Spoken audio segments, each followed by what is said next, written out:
In this video, I'll show you how to add shadow in Figma in a simple and practical way. Drop shadows help add depth to your designs and can be applied to almost anything, like shapes, frames, or even text. First, open your Figma file and create a shape so we have something to work with.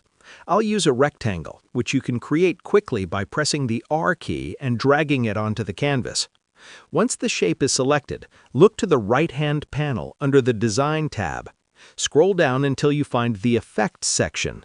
Click the plus icon to add a new effect. By default, Figma usually adds a drop shadow, which is exactly what we want. If it shows a different effect, just click the effect name and choose Drop Shadow. Now you can customize the shadow. The X value moves the shadow left or right, and the Y value moves it up or down. Increasing the blur makes the shadow softer, while lowering it makes the shadow sharper. The spread controls how large the shadow appears around the object. You can also change the shadow color. Most of the time, a soft black or dark gray works best, but you can use color if your design needs it. Adjust the opacity to keep the shadow subtle, usually between 10 and 30% for clean UI designs. If needed, you can experiment with blending modes, but for most cases, the default settings work perfectly fine.